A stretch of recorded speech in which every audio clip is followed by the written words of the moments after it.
National Commission for Scheduled Caste opposes SC status to Dalit convert. क्या मतलब है इसका? पहली बात तो यह है कि Dalit is not a constitutional terminology now. There was a time till 1970s SC and STs they were both called Dalits. लेकिन लास्ट ईयर ही गवर्नमेंट ऑफ इंडिया ने कह दिया कि जो लीगल टर्मिनोलॉजी है that is scheduled caste, Dalit word नहीं use करेंगे। तो पहले तो वही गलत हो गया। But the debate is about Dalit Christians and Dalit Muslims. So the national commission जो है the constitution schedule caste order 1950 उसमें किया गया। तो उसमें जो है जो नेशनल कमीशन के चेयरमैन जो हैं ही सेज कि वो जो ऑर्डर था schedule caste order 1950 under article 341, firstly 341 article पता होना चाहिए। Who is the schedule caste?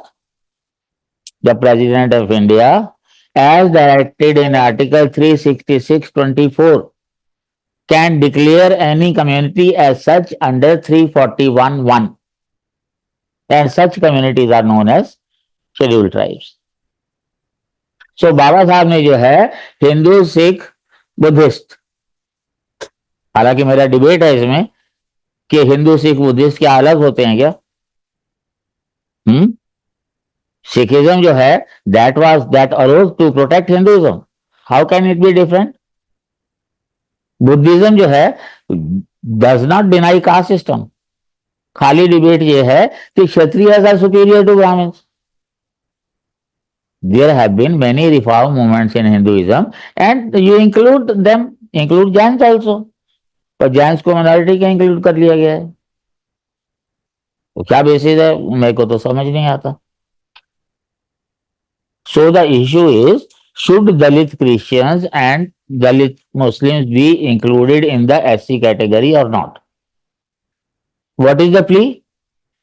We had the Sachar committee report which told us कि बहुत सारी जगह पे एससीज का जो पोजीशन है it is worse than even एससीज एंड एसटीज। लेकिन उससे पहले रंगनाथ कमीशन की रिपोर्ट आई थी that in primary education Muslims are doing very well.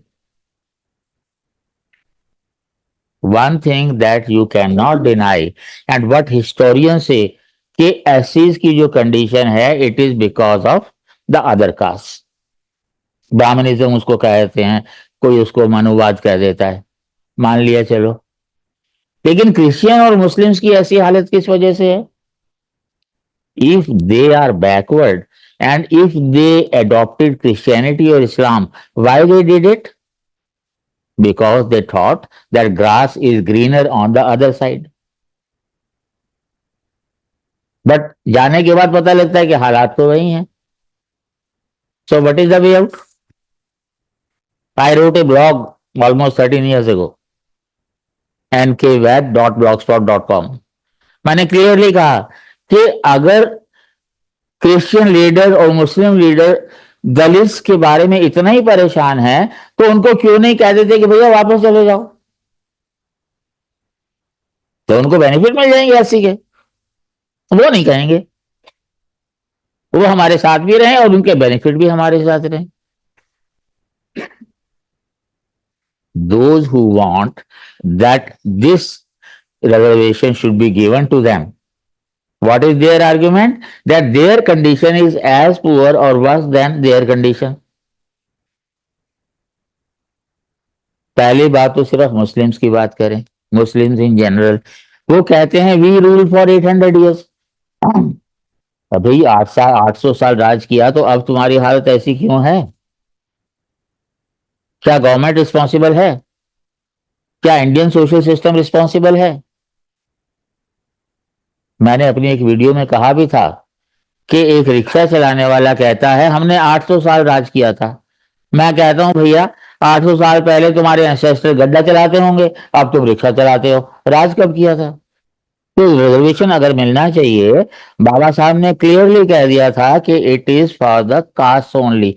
और कास्ट जो है अगर क्रिश्चियन और मुस्लिम लीडर्स चाहते हैं, तो in the court they will have to prove that caste exist amongst them. They can not. They claim that they are egalitarian religions. तो solution क्या है? Those who want that they should get. तो एक ही चारा है, that you amend the constitution. और आज के हालात में जो सेंटर और स्टेट्स का जो हाल है, amendment will not be that easy. It will be too difficult. But remember one thing, if amendment is there and SC STs they are included in the, sorry, SCs in the category Muslims and Christians, ये जान लीजिए कि 50% of SCs at least they will convert. क्योंकि जो benefit उनको सरकार देगी वो तो देगी ही देगी, और जो मिशन देगा वो भी देगा ही देगा. Like I know of J colonies इन दिल्ली, झुग्गी झोपड़ी कॉलोनीज, जहां क्रिश्चियन मिशन से लोग जाते हैं और क्रिश्चियन जो कन्वर्ट्स हैं उनको वीकली राशन और ये हालांकि सरकार भी देती है, और कैश और ब्रेड और सब कुछ दे के आते हैं. When the debate on Christianity conversion started, it was very clear, बहुत सारे लोग इसके फेवर में थे कि बिल्कुल टोटली कन्वर्शन नहीं होना चाहिए. But then some of the preachers, they met Nehru.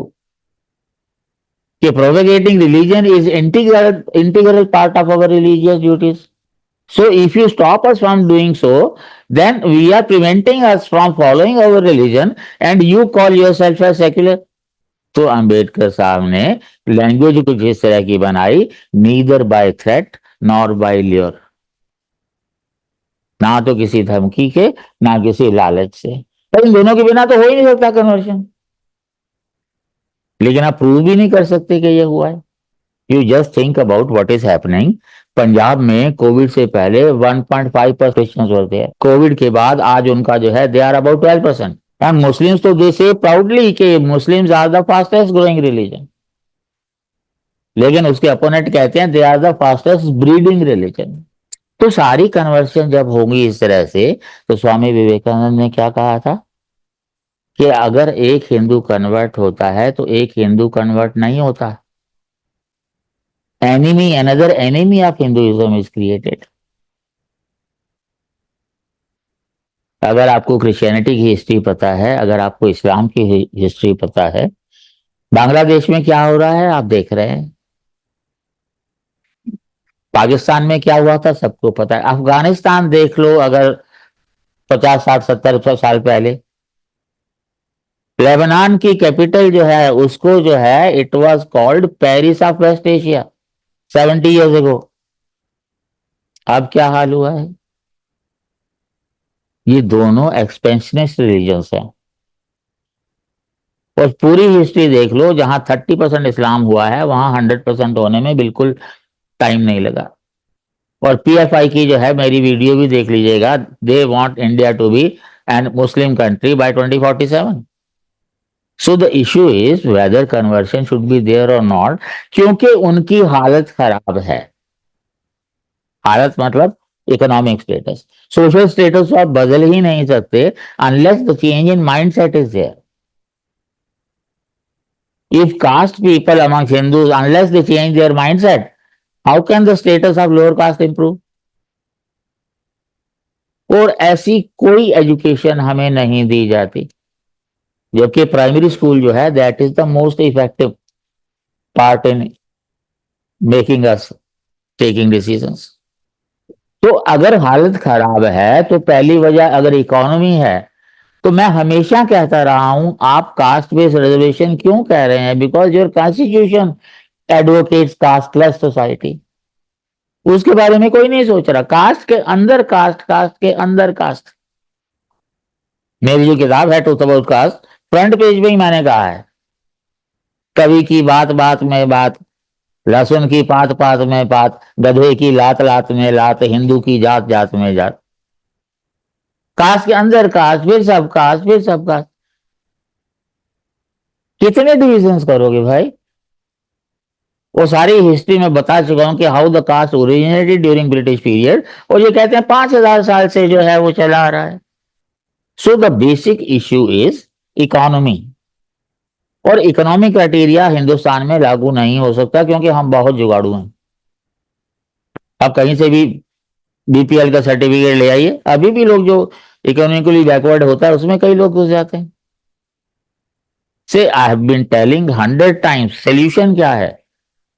ठीक है, आपको 50% रिजर्वेशन रखना, आप रखो, पर हु विल बी दोज 50% जो सरकारी स्कूल में पढ़े।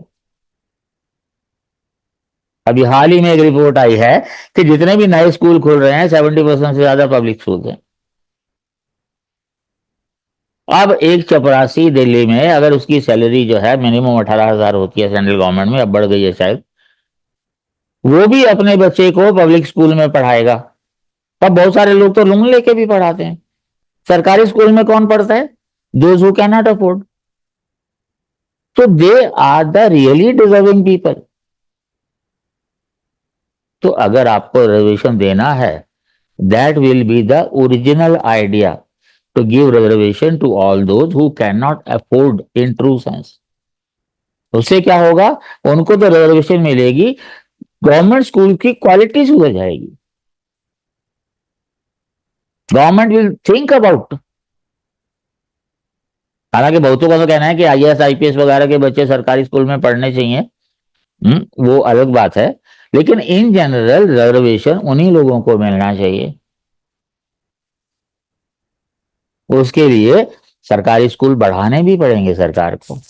उसके लिए नई नौकरियां भी मिलेंगी, टीचर्स की मिलेगी, मिड डे मील्स के लिए कुक की मिलेगी, चपरासी की मिलेगी, और उसके लिए आसपास के जो फार्मर्स हैं उनसे अगर वो खरीद बेच करते हैं तो उनकी इकोनॉमी सुधरेगी। An number of changes can be there, but reservation का क्राइटेरिया जब तक कास्ट रहेगा, डिविसिव फोर्सेस को हमेशा बहाना मिलता रहेगा कि कैसे जो है देश को तोड़ा जाए।